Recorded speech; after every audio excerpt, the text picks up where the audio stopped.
Voilà, donc j'aimerais commencer notre deuxième session sur le thème du parler en langue et juste vous faire un très court rappel par rapport à ce que nous avons vu sur la première session.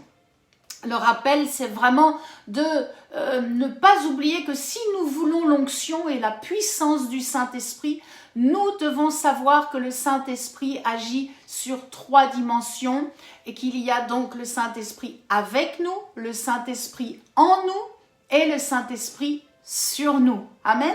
C'est donc, ce sont les 3 degrés d'intimité. Les 3 degrés d'intimité que nous avons avec la personne du Saint-Esprit, la réception, le baptême du Saint-Esprit qui est vraiment au cœur de notre sujet, et puis la communion avec le Saint-Esprit. C'est donc par la réception de l'Esprit de Dieu que nous avons eu par la repentance que nous pouvons naître de nouveau. C'est donc la première étape, le Saint-Esprit avec nous, il est dans notre cœur et éternellement, mes amis, éternellement.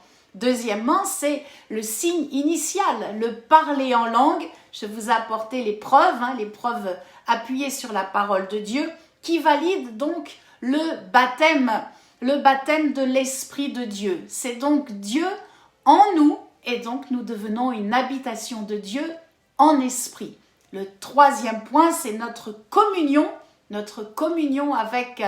avec le Saint-Esprit qui nous permet donc une relation intime et de recevoir l'onction royale. C'est le Saint-Esprit sur nous qui vient nous revêtir ponctuellement de la puissance. Alléluia! Alors, validation encore par la parole de Dieu. Amen. Dans Jean, chapitre 14, verset 17, Jésus va enseigner ses disciples et leur dire: l'Esprit de Dieu demeure avec vous et il sera en vous. Et dans Actes chapitre 1 verset 8, il ajoutera: vous recevrez, lambano en grec, une puissance, dynamus, amen, dynamus, le Saint-Esprit survenant, du grec hyperkomé, sur vous et vous serez mes témoins qui vient du grec markos. Alors, aujourd'hui, dans notre deuxième session, on peut se poser la question: pourquoi parler en langue? Quelle est son utilité? Alors que nous pouvons prier audiblement avec notre intelligence, comme je suis en train de vous parler, pourquoi faut-il donc prier aussi en langue? Avons-nous donc besoin de le pratiquer? Et puis, je répondrai aussi à une question que beaucoup me posent: comment recevoir? Comment recevoir le parler en langue? Alors, le premier point que nous allons développer ensemble aujourd'hui, c'est pourquoi devons-nous parler en langue? Il y a bien sûr plusieurs raisons, mais j'aimerais vraiment vous donner les principales. Pour moi, la première, bien sûr, nous avons besoin de parler en langue pour prier Dieu. 1 Corinthiens 14, on va souvent prendre le chapitre 14 de la première épître de Corinthiens, parce que l'apôtre Paul a écrit tellement sur le parler en langue dans ce chapitre.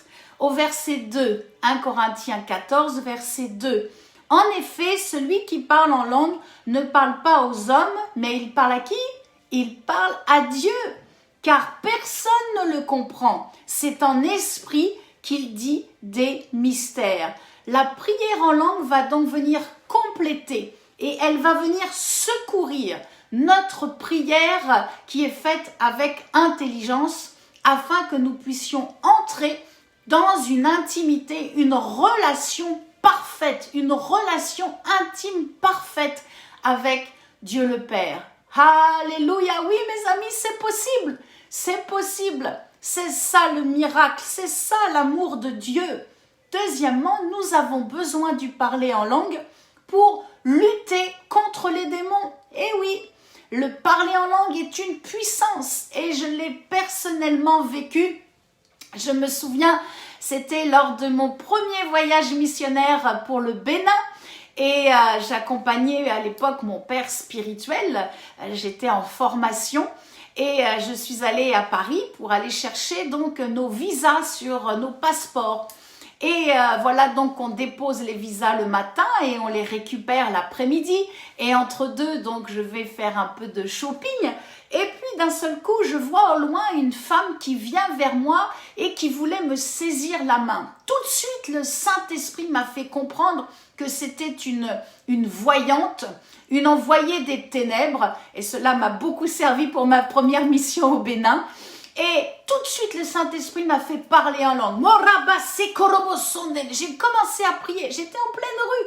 Vraiment, le Saint-Esprit s'est libéré. Et la personne s'est écartée de moi. Elle ne m'a pas touchée. Et je vous assure, elle s'est écartée à 3 mètres. Elle n'est même pas passée dans mon espace. Oh, je loue l'Éternel pour la puissance du parler en langue. Je vous assure.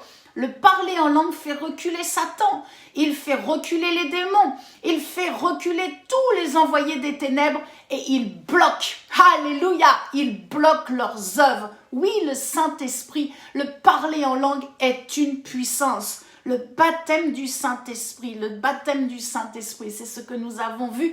Le parler en langue est une puissance, mes amis. Alors, 3e raison, pourquoi devons-nous parler en langue?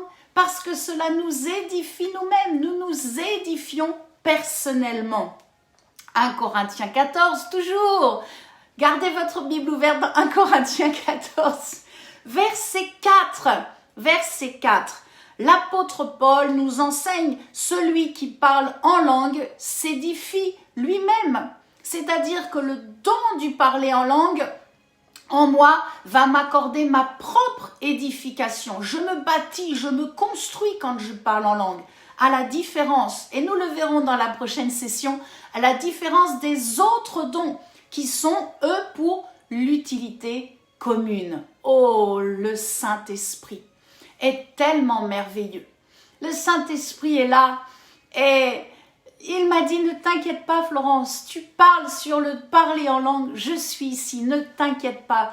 Pour tous ceux qui vont se connecter, qui vont écouter cette étude, ils vont être visités, ils vont être bénis. Et ceux qui ne parlent pas vont vraiment parler en langue. Le parler en langue, le don du parler en langue est un don permanent. C'est le seul don que nous pouvons utiliser quand nous voulons. Je peux parler en langue. Maintenant, je peux m'arrêter, je le contrôle. C'est le seul don qui est permanent. Si je veux prophétiser en cet instant, je ne peux pas. Le Saint-Esprit ne m'a rien dit, le Saint-Esprit n'est pas venu et je ne suis pas un prophète, je suis une évangéliste, je suis ponctuellement visitée par le don de prophétie. Mais bon, ça c'est une autre étude peut-être qui viendra si vous êtes intéressés. N'hésitez pas à m'écrire si vous avez des questions, si vous avez des sujets qu'on aimerait partager ensemble, écrivez-moi. Téléphonez-moi, je suis disponible et à votre service. Amen. Voilà, le 3e point est fait. C'est donc un don permanent. Rappelez-vous, c'est le seul qui est permanent. 4e point, nous en sommes au point 4 et il y en a encore un qui me touche énormément. Eh bien, nous parlons en langue, nous en avons besoin pour évangéliser, bien sûr, pour évangéliser et pour faire l'œuvre de Christ, l'œuvre de Dieu. Acte 4, verset 31. Nous quittons un peu 1 Corinthiens 14. Acte 4, 31. Quand ils eurent prié, le lieu où ils étaient assemblés trembla. Ils furent tous remplis du Saint-Esprit. Ils annonçaient la parole de Dieu. Ils annonçaient la parole de Dieu. Ils évangélisaient. Ils annonçaient la parole de Dieu. Comment? Avec assurance. Waouh! Avec assurance. 5e point. Nous avons besoin de parler en langue pour recevoir des visions pour l'édification, plus pour nous-mêmes, mais pour le corps de Christ, Retournons, 1 Corinthiens 14, vous êtes là? Vous êtes toujours avec moi? Amen. 1 Corinthiens 14, verset 26. Lorsque vous vous assemblez les uns ou les autres, parmi vous ont-ils un cantique, une instruction, une révélation? Une langue, une interprétation, que tout se fasse pour l'édification. Mes amis, le parler en langue est une nécessité. C'est une nécessité pour notre marche chrétienne et c'est une nécessité pour la marche chrétienne des uns et des autres, de notre semblable. C'est une nécessité. Alors, on pourrait se dire, mais finalement, évangéliste, Dieu désire nous remplir du Saint-Esprit. Je dirais oui, Dieu désire vous remplir de son Esprit Saint. Il ne désire pas juste une petite connexion ou un simple contact. Comme ce soir, nous sommes connectés, nous sommes ensemble, mais finalement, vous ne me connaissez pas tant que cela. Si vous voulez me connaître davantage, il va falloir prendre un peu plus de temps avec moi, ou peut-être m'inviter à prendre un thé, ou inviter le couple biche à venir manger à votre table. Nous répondrons favorablement. Il faudra prendre du temps. Alors, qu'est-ce qui se passe lorsque finalement quelqu'un vient de donner sa vie à Jésus-Christ, vient de dire « Jésus-Christ est le Seigneur de ma vie », mais il ne parle pas en langue. Est-elle sauvée? Cette personne est-elle sauvée? Bien sûr, même si elle ne parle pas en langue, bien sûr qu'elle est sauvée. Et je pense que vous aviez la réponse. Elle est sauvée parce que le salut dépend de notre repentance. Le salut ne dépend pas du parler en langue. Alléluia, amen. Le salut dépend de notre foi dans la crucifixion, la résurrection de Christ. Nous croyons que nous sommes un pécheur, mais que Dieu nous a pardonné parce que Jésus a donné sa vie à la croix et qu'il n'est plus dans le tombeau, il est ressuscité, il est dans le ciel. Avec Dieu, il est assis à sa droite. C'est donc une question de cœur. Le salut, c'est une question, oh, je sens le Saint-Esprit en cet instant. Le salut est une question de cœur. Que ceux qui aiment parler de Jésus, que le feu de l'évangélisation soit ranimé en cet instant dans votre cœur, au nom tout-puissant de Jésus-Christ.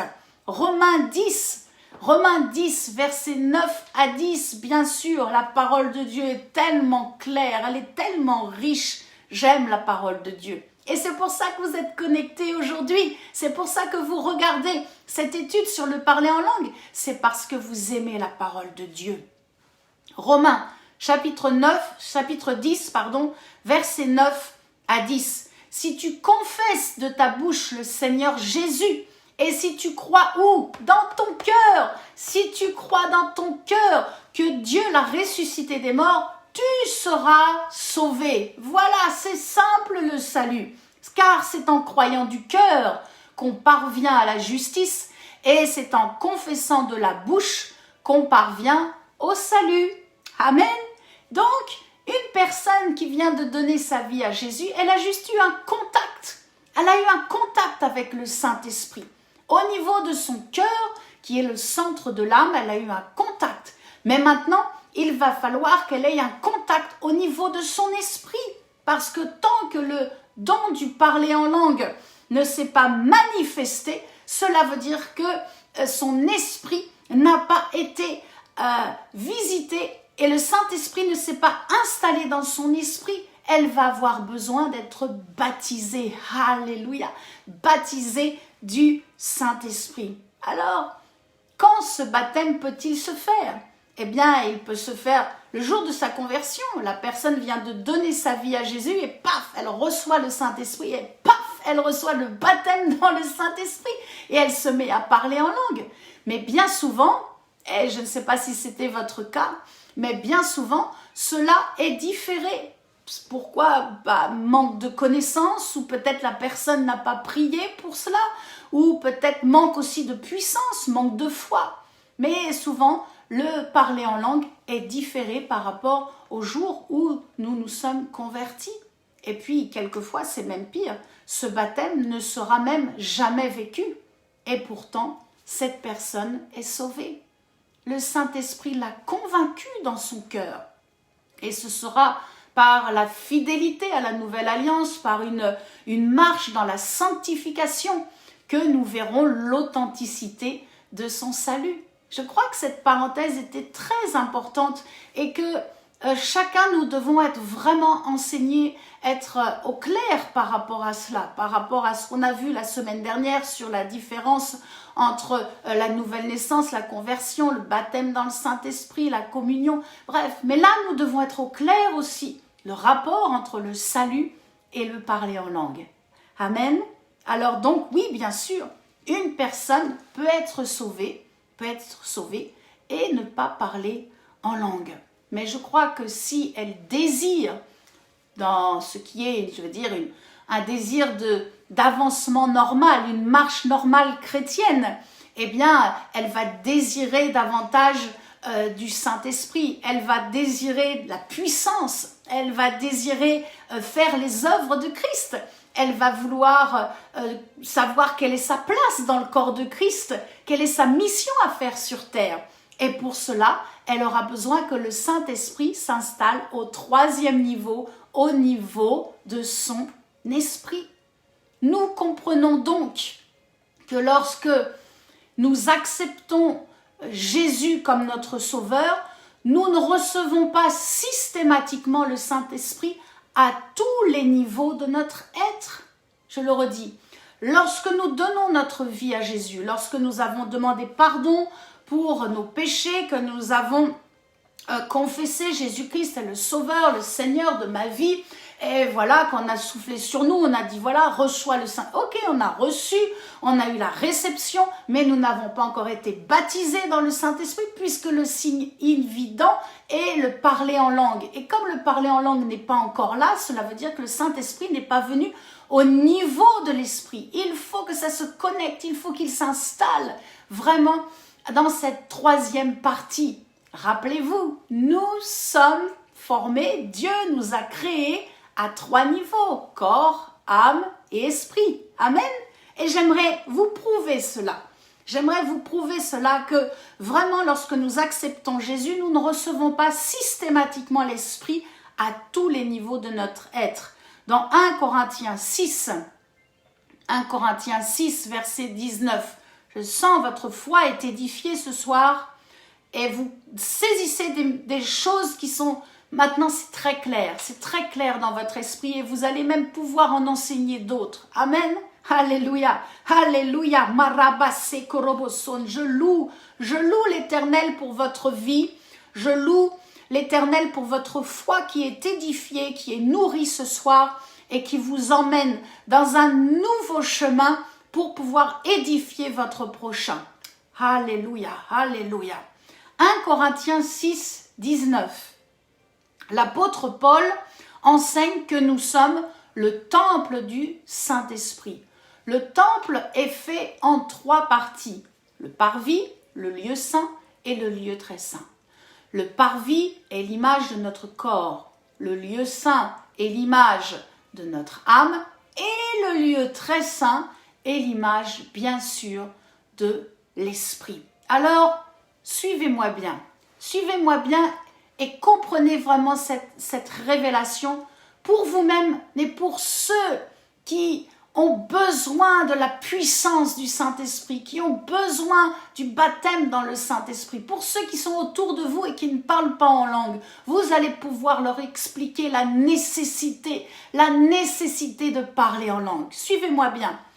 Dans l'Ancienne Alliance, pour déposer l'arche qui est la représentation de la présence de Dieu, pour déposer l'arche, il fallait passer par le parvis et passer par le lieu saint et donc déposer l'arche dans le lieu très saint qui est donc le 3e niveau, nous l'avons bien compris, notre esprit.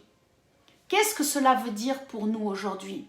Cela veut dire que ni notre corps, alléluia, merci pour la puissance de la révélation, je bénis les hommes de Dieu, les femmes de Dieu qui sont riches d'enseignement et de révélation. Cela veut dire pour nous aujourd'hui que ni notre corps, ni notre âme ne peut contenir le Saint-Esprit. Seul notre esprit peut contenir le Saint-Esprit, l'Esprit Saint, l'Esprit qui a ressuscité Jésus, l'Esprit qui fait son ministère aujourd'hui. Il est en vous au niveau de votre esprit. parce que vous parlez en langue. Alléluia, vous êtes le temple du Saint-Esprit, mes amis. Seul notre esprit, seul ce troisième niveau, au-dedans de nous, peut contenir le Saint-Esprit, peut laisser le Saint-Esprit s'installer, parce que c'est ce qu'il désire. Oh, il désire faire sa demeure en vous. Si vous ne parlez pas en langue, je vous dis, ce soir, c'est votre soir. C'est maintenant, ce n'est pas demain. C'est maintenant. Le Saint-Esprit est là et veut vous visiter, veut vous baptiser et il veut s'installer dans votre esprit. Alors, pendant que je préparais cette étude, je me suis dit, mais Seigneur, quelle aberration de croire que l'humain, que l'être humain, que vous et moi, nous descendions du singe. Quelle aberration, mais quel mensonge diabolique, mais quelle imbécilité de croire que nous descendons du poisson. Mes amis, les animaux n'ont pas d'esprit, ils ont un corps, ils ont une âme, mais ils n'ont pas d'esprit. Nous avons un esprit parce que nous sommes créés à l'image de Dieu. Dieu est esprit. Oh, quelle grâce! Recevez en cet instant, recevez cette révélation. Nous sommes créés à l'image de Dieu et Dieu nous accorde de sa puissance, nous accorde de sa présence parce que nous sommes un esprit. Nous sommes esprit. Oh, alléluia, je prie en cet instant. J'étends ma main et j'évacue tous les brouillards de confusion dans vos pensées, dans votre esprit, au nom de Jésus-Christ. Je libère la vie du Saint-Esprit et je proclame en cet instant que tout mensonge diabolique est annulé, anéanti par la puissance par la puissance du Saint-Esprit en cet instant. Et je prie que seule la vérité de la parole pure, de notre Père Céleste demeure en votre esprit, demeure, s'installe et porte du fruit pour vous-même, mais pour les autres. Alléluia. Alléluia, oh Marabasenteken, le voile qui séparait le lieu saint du lieu très saint, mes amis, a été déchiré à la croix quand Jésus-Christ a dit tout est accompli. C'est pour cela, c'est la bonne nouvelle. C'est pour ça je suis heureuse d'être une évangéliste et de vous dire il n'y a rien, aucun obstacle, aucune interdiction qui nous empêche d'être dans la présence du Père, d'être dans la présence du Créateur, d'être dans la présence de celui qui nous a conçus avant la fondation du monde. Oh, recevez vraiment cet instant, recevez une visitation particulière de la présence du Père et sachez que rien, aucun obstacle, ni toute la puissance des ténèbres, ni toute la puissance de la sorcellerie qui est faite, rien ne peut vous empêcher d'entrer et d'être dans la présence de Dieu. Waouh, mes amis, recevez cette promesse. Recevez cette promesse ce soir, c'est pour vous. Recevez ce don précieux du parler en langue. Libérez ce langage merveilleux qui est le langage du ciel. Laissez votre langue balbutier, laissez quelques sons commencer à sortir. Et si vous ne parlez plus en langue, je réactive ce don aujourd'hui. Peut-être vous vous connectez et vous visionnez cette étude et vous dites non, ce n'est pas possible, vu ce que j'ai fait, je ne peux plus. Je vous te dis, si tu as été baptisé du Saint-Esprit, le don est là. Il suffit simplement qu'il soit réactivé. Si vous rencontrez, mes frères, mes sœurs, mes amis, si vous rencontrez je n'aime pas ce mot, mais tout le monde connaît ce que ça veut dire, des chrétiens rétrogrades, des chrétiens qui n'ont plus de communion fraternelle ou qui ne vont plus dans l'église locale, qui n'ont plus de contact. Et vous, Dieu vous a placé sur sa route. Je vous en supplie, aidez-le à réactiver le don du parler en langue.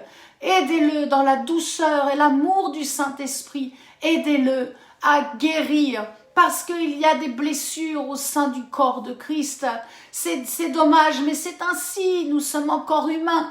Mais je crois dans la grâce et dans l'amour de Dieu. Et je crois que Dieu vous équipe aussi pour prier, pour libérer la guérison de ceux qui ont eu le cœur meurtri. Amen. Je le crois sincèrement, je le crois sincèrement. Alors, pour finir, comment l'obtenir? Peut-être vous êtes là et vous dites, mais évangéliste, je n'arrive pas encore à parler en langue. Eh bien, écoutez mes amis, Dieu fait comme il veut. La semaine dernière, une jeune fille de 12-13 ans s'est connectée avec ses parents et elle n'avait pas encore le parler en langue. Elle l'avait demandé, mais bon, là où elle était, voilà, elle n'avait pas encore reçu. Elle avait eu, voilà, quelques sanglots, elle avait senti le Saint-Esprit dans son cœur, mais elle n'avait pas encore été visitée, baptisée au niveau de son esprit. Et voilà que simplement en priant, ses parents étaient là à côté d'elle et ont prié aussi pour elle. Et elle a reçu et le parler en langue, alléluia! Et le parler en langue a été libéré. C'est cela qui est merveilleux. Comment l'obtenir? Comment obtenir le parler en langue? Il faut le demander et le croire. Parce que Dieu dit dans sa parole, Jésus dit, Luc 11-13, tellement important. Dieu, notre Père céleste, donnera le Saint-Esprit à ceux qui le lui demandent. Oh, je le relis. Dieu, notre Père céleste, donnera le Saint-Esprit à ceux qui le lui demandent. Si vous le demandez en cet instant et si vous vous dites « Je ne passerai pas une heure de plus de ma vie sur cette terre sans que je sois baptisé du Saint-Esprit, sans que je parle en langue », eh bien je crois, c'est pour maintenant, c'est pour maintenant. Que le feu du Saint-Esprit maintenant descende sur vous, que le feu du Saint-Esprit maintenant vienne vous visiter. Soyez baptisés, laissez partir les sons. Vous avez besoin de cette puissance, vous avez besoin de cette dynamite, vous avez besoin de ce feu en vous afin de pouvoir prier Dieu, lutter contre les démons, afin d'évangéliser, de faire l'œuvre de Dieu, de pouvoir vous édifier vous-même, vous bâtir en Christ, afin de pouvoir édifier votre prochain. Vous avez besoin du parler en langue. Dieu désire vraiment répandre sur vous cette puissance pour que vous puissiez entrer aussi dans les œuvres qu'il a préparées d'avance pour vous personnellement. Alors, certains vont le recevoir individuellement, tranquillement, dans leur chambre, dans leur bureau, dans leur salle de bain, parce que Dieu donne de son esprit à ceux qui obéissent à sa parole. Acte 5, 32. Vous pouvez le recevoir à n'importe où. Vous pouvez aussi le recevoir, et c'est souvent le cas, par l'imposition des mains. Acte 8, 17. Parce que le don se communique. Bien sûr que le don se transfère, l'onction se communique. L'onction, ce soir, recevez cette onction. Que votre langue soit libérée, que votre langue soit déliée dans le nom de Jésus-Christ, que vous soyez régénérés en cet instant par la puissance du parler en langue. Et puis d'autres le reçoivent par un enseignement comme ce soir. Vous pouvez le recevoir aussi parce qu'un frère ou une sœur a prié pour vous, ou par un témoignage, simplement par le témoignage de cette jeune fille. Vous dites, c'est possible pour elle, donc c'est possible pour moi aussi, par les réseaux sociaux, simplement parce que quelqu'un a prié pour vous afin que Dieu vous accorde cette grâce, afin que Dieu vous accorde cette promesse, afin que Dieu vous accorde ce don. Alléluia, alléluia, Romo Sokarabasenden. J'étends mes mains vers vous et je proclame le baptême dans le Saint-Esprit. Recevez en cet instant la visitation du Saint-Esprit. Recevez ce feu. Ce que vous ressentez, c'est le Saint-Esprit. Et libérez les sons maintenant. J'ordonne que votre langue soit libérée. J'ordonne que votre langue soit déliée dans le nom tout-puissant de Jésus-Christ. Suivez-moi, suivez-moi. Roba sente de shende ke roboson. Marabababa shekerebe senderebere haiden. Morobosonde. Ne priez pas avec vos mots votre intelligence, mais libérez ces sons bizarres. Libérez ces sons qui sont le langage du ciel, le langage des anges. Marama shekorobosonde. Et si vous parlez déjà en langue, recevez une double activation en cet instant. Maraba sente kerodo sonden. Morabababa kenoloyono sonda karaba shenden. Morobo sonda rabaha shekeroba de loin. Vous en avez besoin pour combattre. Vous en avez besoin pour mieux comprendre les Écritures, pour aller en profondeur dans la parole de Dieu. Morama sekerebede shende kerodo soroin. Moriadaba shente kedebere kandaraba hadaloin. Marana haiden. Maraba haiden. Je visionne une personne qui se dit mais je n'y arrive pas. Ne t'inquiète pas, reste tranquille. Le Saint-Esprit est là et il fait son travail sur toi. Il est en train de te visiter. Laisse les raisonnements. Laisse maintenant le Saint-Esprit monter au 3e niveau. Robosonte kerebere haiden. Sorada shante kerebere haiden. Alléluia. Alléluia. N'hésitez pas à m'écrire pour me donner vos témoignages, car les témoignages nous édifient, nous encouragent, mais édifient et encouragent surtout la foi de celui qui n'a pas encore reçu. Amen.